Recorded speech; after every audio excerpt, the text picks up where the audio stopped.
Hey guys, and welcome back to my channel, and if you're new, then hello. So today's video is a little unexpected. I was planning to do a meet all of my new pets video, but then I realized we actually don't have a meet all of my pets video for my channel yet. I have a feeding one that's a little bit old now, and it was one of my first few videos that I ever did. There's been a lot of changes and updates since then. I had around 18 pets in that video, and I now have 25. To some people that might sound like a lot, but to me personally, I find it a quite manageable amount. You know, I really don't want my content to go and encourage people to go out and buy a bunch of these kinds of animals without doing the proper research first, or just generally not understand what it's like to truly commit and care for a certain kind of animal. I've been working with reptiles and other exotic animals for over 6 years now. I've worked as a wildlife educator,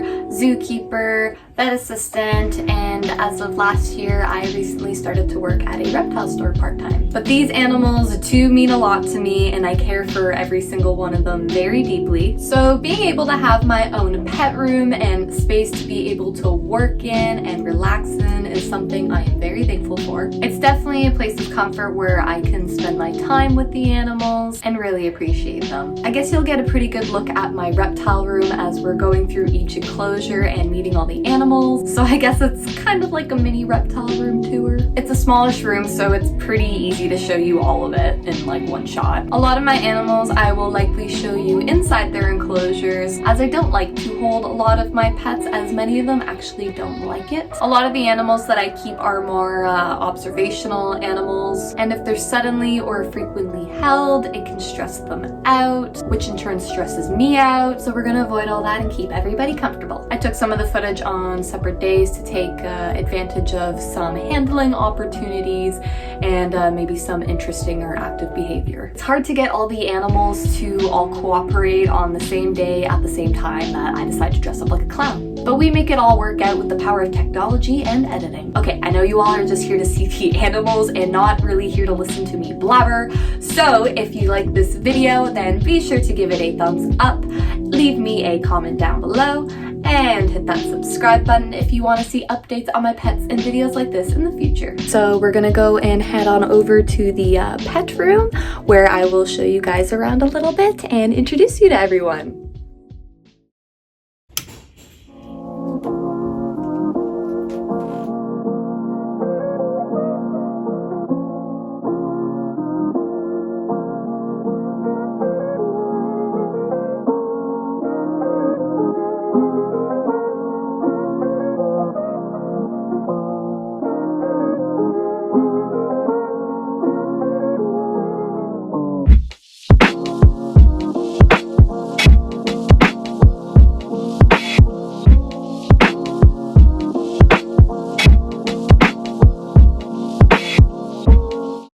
Okay, so before we start the meeting of all my pets, I am actually going to clean up this mess first. This is what I have for the rabbits in the daytime. I used to have a carpet on the floor, but someone kept eating it. I always said she would eat herself if she could. And since that's not very good for her, I decided to just get rid of the carpet completely and just put some fleece blankets down.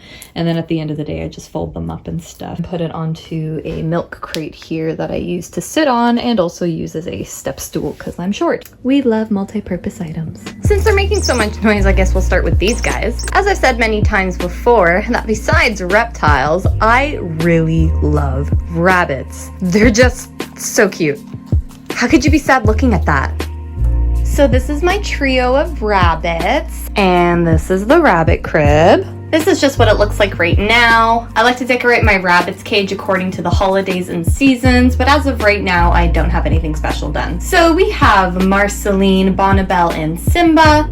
They all live together here in this rabbit condo I built for them years ago. They have free access to the room usually when I have all the blankets and such down. And the room is rabbit proofed for their safety and my sanity. Marcy and Bonnie are mini Rexes. They're also sisters. I think Rex rabbits are my favorite kind of breed now, and I'll probably stick with this breed in the future. And Simba here is my lion head. All of them were rehomed to me when I was a teenager from my first animal job. They used to be educational ambassador animals, but I've had them for about 6 years now. The girls are 6 years old this year, and Symbol will be 7. Marceline had a weight problem in the past, but she's been doing great with her weight loss, and she's actually looking like a mini Rex now.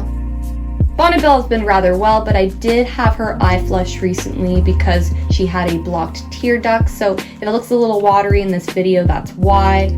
But it's been treated and I'm keeping an eye on it.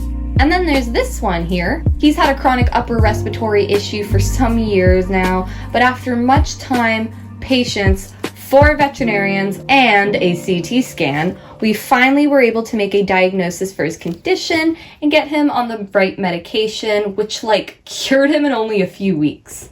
He did a total 360 and was a happy, healthy bunny again. He isn't completely cured though, and it can come back, so I just gotta keep an eye on that. But if you guys really like rabbits like I do and want to see more of them, then check out some of my other rabbit videos that I've done on just my rabbits. Moving on now from the cute and furry critters to my more scaly and slithery ones. So we're gonna move on to this rack here. On this rack I have my crested gecko, my Malaysian cat gecko, and my Chinese cave gecko. That tank is empty. So we'll start here at this enclosure. This enclosure here belongs to Pumpkin, my Halloween pinstripe crested gecko. She's probably sleeping right now. She likes to sleep in the back there. This was the best plant to have put in here because it's her favorite spot to just curl up between the leaves. There she is. Do you guys see her sleeping?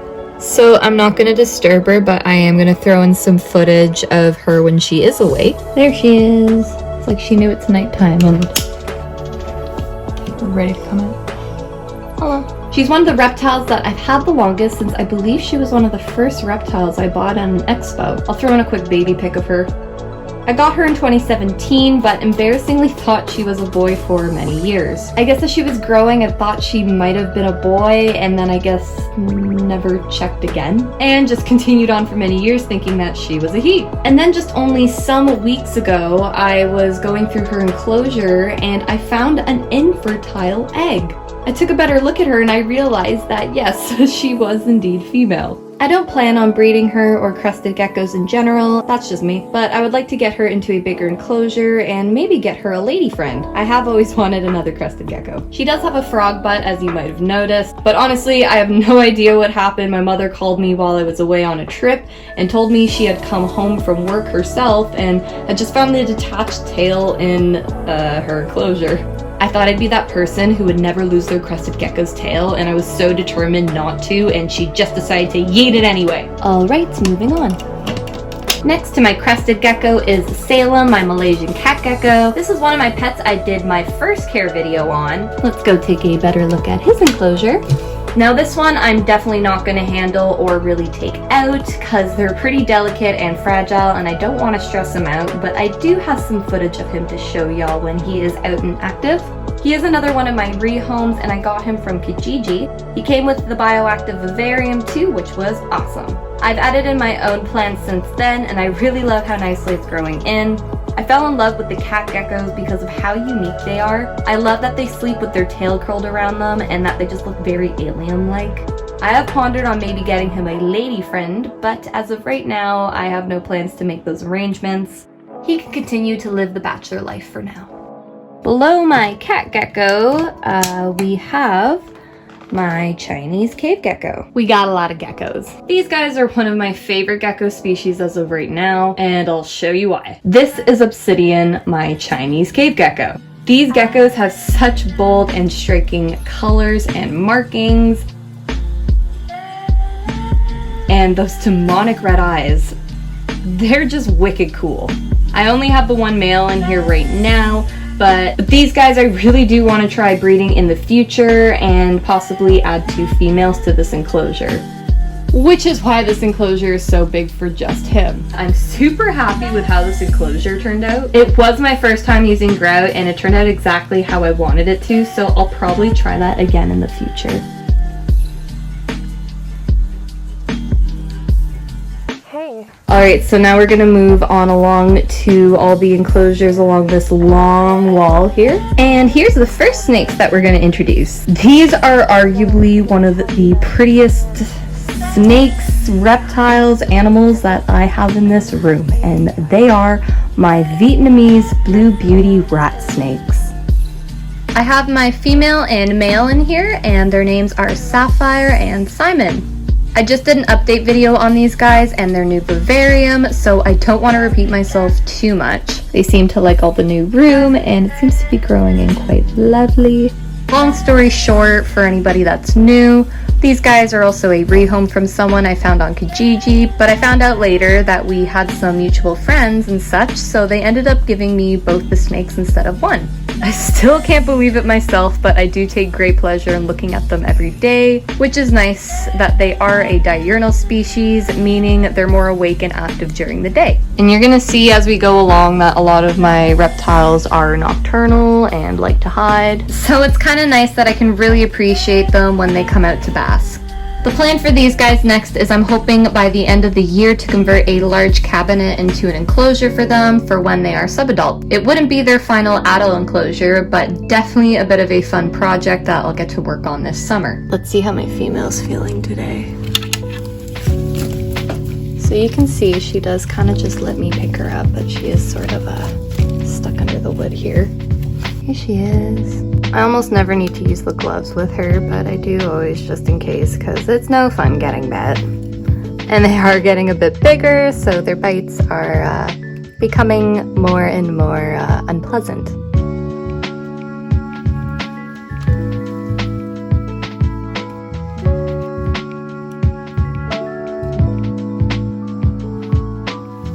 Then we have our stars of the show, my absolute favorite.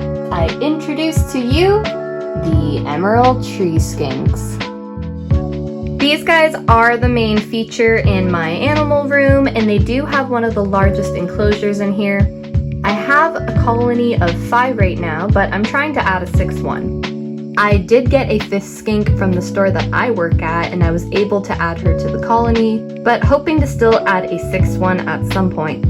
I believe I have 2 males and 3 females, and they do have names, but I really only talk about or refer to Eve, who is my super friendly tree skink. She doesn't always like to be handled, and I respect that. Wow, rude. Okay, bye. But sometimes she's extremely willing to come out and join me. I have one more that's starting to warm up to me, which is nice, but the rest still are quite skittish. Something new some of you may notice is that I have put their enclosure on top of an Exoterra stand. Now I can appreciate them at eye level and optimize some of the storage underneath. I do want to add more things to their enclosure for enrichment and to make it more fun for them, but over time I'll do that. And something else that's new, I got them a new light fixture. I got them a really fancy ZoomEd UVB LED combo fixture, and it's awesome! I also wanted to add that the cabinet does elevate the tank enough to cover the window that I had in here, and I actually prefer it that way for multiple reasons. I do post about these guys quite a bit, and they seem the most popular on my social media.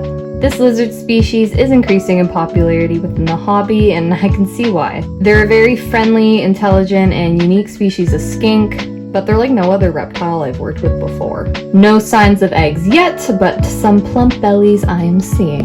Now for the stack of PVC enclosures. As of right now, on top of my PVC enclosures, I just have some cultures of isopods that are pretty new, some bean weevils, and some springtails. Just some dwarf whites in here that I have. Some powder blues that I have that are new. These I'm pretty excited about. And then we have staircase. Some bean weevils here for my long-tailed grass lizards. Good to have on hand. Need to replace their beans. And my springtail culture's sad, so we're just not gonna look at that. At the top is my fire skinks. Here we have Jasper, my male fire skink. I brought him home in a Tim Hortons box because the woman who had rehomed him to me didn't have anything for his transportation when I arrived. I was told he is captive bred, which was nice to know because these guys do tend to be wild caught.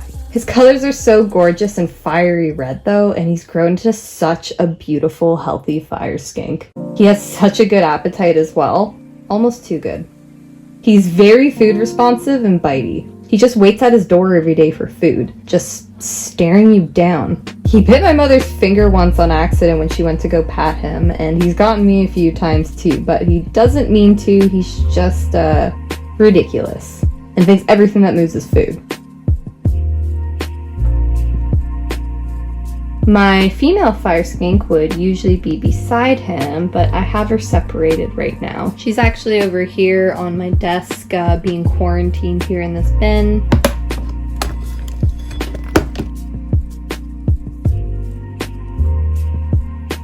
She's currently being treated for worms. Again, another rehome, and she's the only one that I think I will say is a rescue because I thought she was gonna die a few months ago.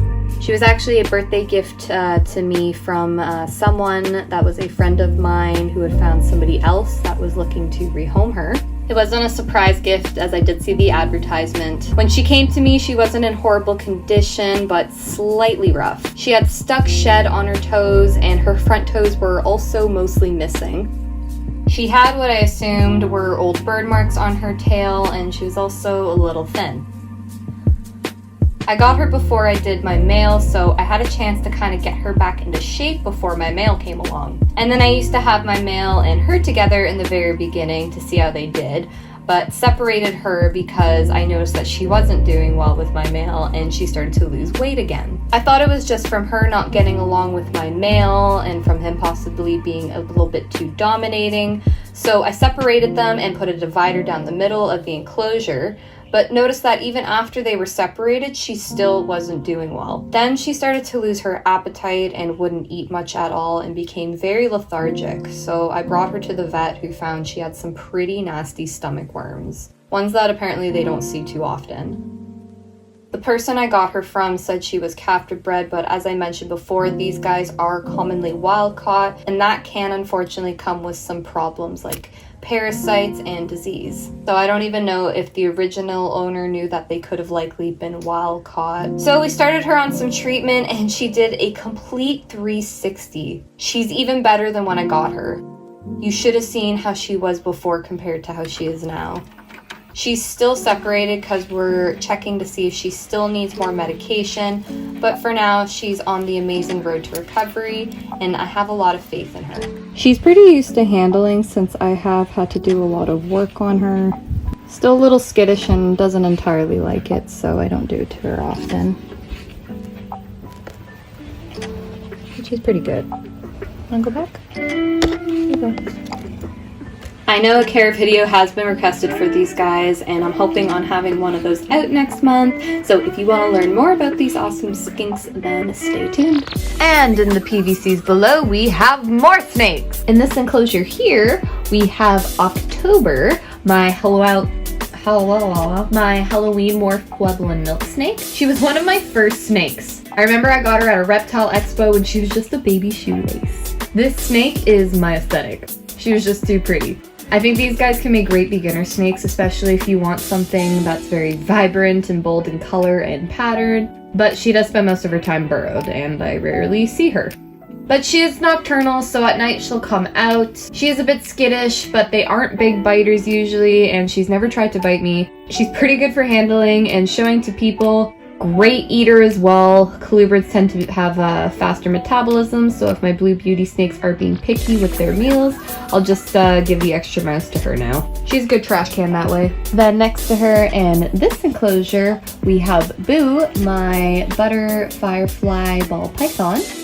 I got him at a reptile expo in Montreal, so he's French-Canadian. I named him Boo because he's easily spooked and tries to hide from everything. For anyone that's new, ball pythons and some other snakes will tightly coil their bodies and tuck their heads in the middle of the coil as a defense and way to protect themselves from predators. I do love his light faded colors, and he had pretty blue eyes when I got him. They've darkened out now, but they're still really pretty. He has outgrown one of his hides, which is why he is only one. Besides all that, he's mostly just like having a really pretty pet rock. Then we have my bigger ball python down here, Dio. This is technically my biggest snake, I guess. He's around 5 feet, I believe. He's big enough that I had to get him a tortoise hide. And he does spend most of his time in there. So Dio is a spider bumblebee ball python, and he comes with all of the lovely things that spider morphs come with. He does have a pretty decent head wobble. He was rehomed to me by a breeder friend who didn't want anyone to really breed him and pass on that neurological condition, since his is rather pronounced. He's pretty active at night, and he does all kinds of flips and acrobats inside his enclosure. Sometimes I'll come into the room and he's just hanging out upside down, and when he first did that, I had a mini heart attack because I thought he was dead. I feel like I'm dead. I'm alive, but I'm dead. Despite his wobble, he seems to get along with it just fine. And at the very bottom of my PVC stack is my only boa. This is Morticia, my Colombian rainbow boa. She's very special to me as she was rehomed to me by a very good friend of mine. She used to be housed at a zoo that unfortunately was closed down due to the pandemic, and my friend wasn't able to take her in. So she reached out to me and I did a whole in-depth video of the unboxing and everything. She is a senior snake and is already around 27 years old. I think it's insane that I have a snake that's older than me. She can get a little excited about food, but it's honestly really cute when she does. It's just not cute if they think you're the food. She's pretty chill and laid back, to be quite honest, and I find her to be a rather sweet snake. Oh my god, guys, we're almost done. Just a few more animals, and I'm saving the best for last. In this lovely tank here, we have my trio of long-tailed grass lizards. I have 2 females and 1 male, and their names are Meadow, Maple, and Fern. I know for some people these might not be very exciting, but I really, really love these lizards. And I feel they're a little underappreciated. People sort of see them like they do anoles, just kind of a common and cheap pet lizard. But I think they're super fun. Their super long tail always grabs people's attention, I find, and not gonna lie, it's what grabbed my attention. Just a super cool and unique characteristic that fascinated me, and I really like their cute small size. They're also pretty active during the day and a lot of fun to observe during feeding time. My one female loves to curl herself up in these little bell cups, and it's the cutest thing ever.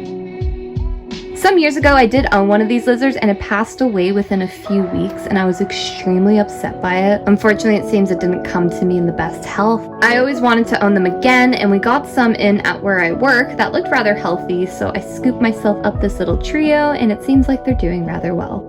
Moving on to this enclosure here, it's actually the first enclosure off to your right when you first walk into the door. And these are my only amphibians. This is Autumn and Rowan, my Solomon Island leaf frogs. These frogs are like my favorite. There isn't too many frog species that I was ever super fans of or have ever wanted to own, so I was convinced I was never really gonna own frogs. I had a fire-bellied toad many years ago in the past, but he was one of the only 2 animals I rehomed, and it was because a friend of mine had a really beautiful vivarium with a bunch of them breeding.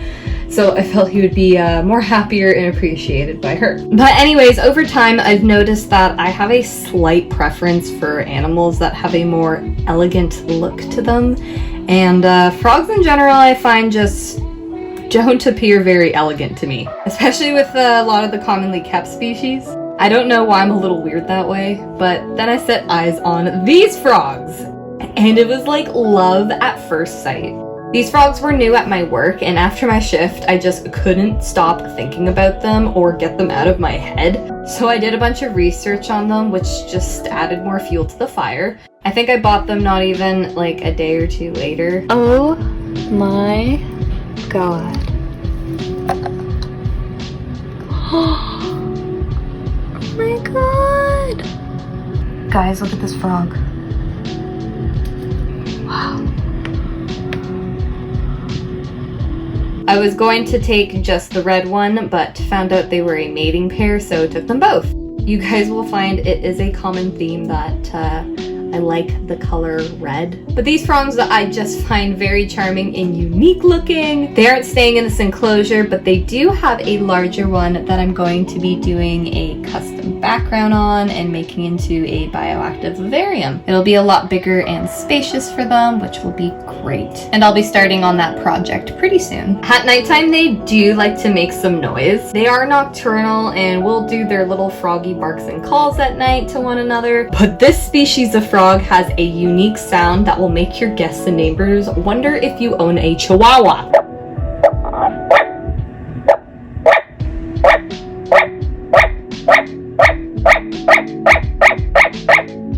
Across from my frogs, we have my desk, which is actually my drafting and art table from university. I went to art school like a nerd. Here's a little look at some of the pieces that I guess I've hung up. But we're here for the animals and not the art, unfortunately. But this is where I'll come to draw or work on new content. But on my desk, we have a different kind of pet.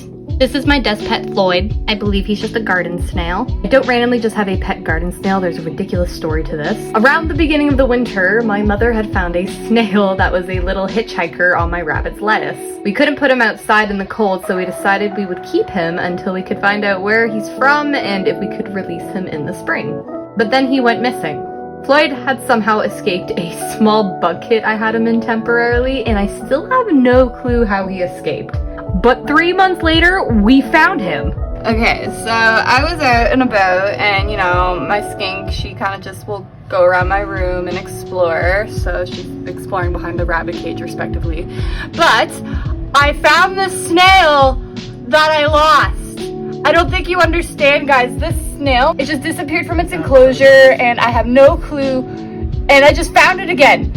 It's been months. I bought him an enclosure I thought would be a good size for him, and he seems to like it. I did some research on snails just to be sure I actually knew how to look after a snail and all that.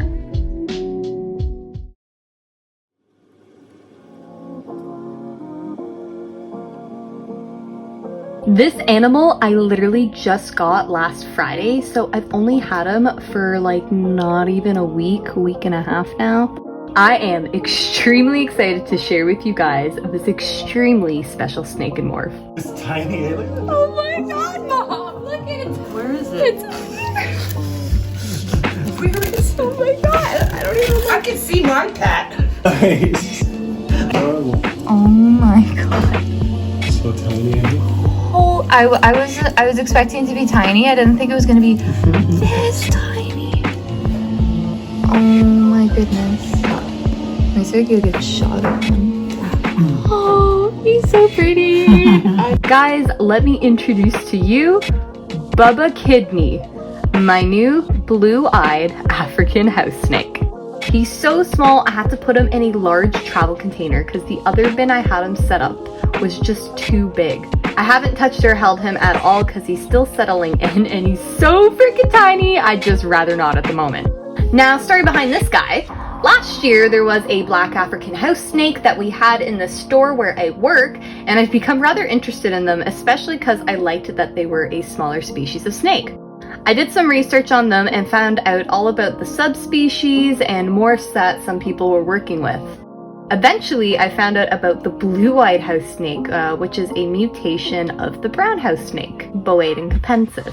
A few weeks ago, I saw that Northern Lights Imports had an import of some house snake morphs that I was really excited about, but I was a little too late to the party. But she did inform me about another import of house snakes that would come soon. Fast forward a few weeks later, I was in the hospital recovering from my kidney biopsy that I just had done, and as I was being discharged, I checked my phone and saw the import I was waiting for had finally been posted. I sent a very excited email with a bunch of typos, but I got a response back and everything went smoothly. Reptile Express dropped him off for me, which was awesome. Thank you so much for that. He'll be going into this arid vivarium down here once he's grown enough for me. I'm just letting it grow in a little bit and see how it does. I named him Bubba after an Adventure Time character, and Kidney because I got him right after my kidney biopsy, and for some reason I think it's a cute name. I couldn't pick which name I liked better, so I just put the two together, and I love it, and I love him. I can't believe that we actually met everybody. I am hoping to do more filming inside my pet room. This is a pretty good background for filming. But once again, I really appreciate you guys all for watching. I hope you guys all enjoy the rest of your week, and I will see you all next time.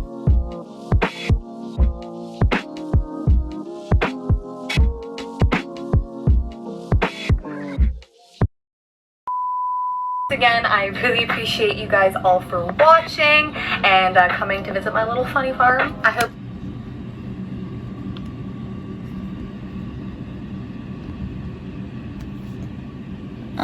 you know what? I think I'm gonna cut that scene out. Yeah.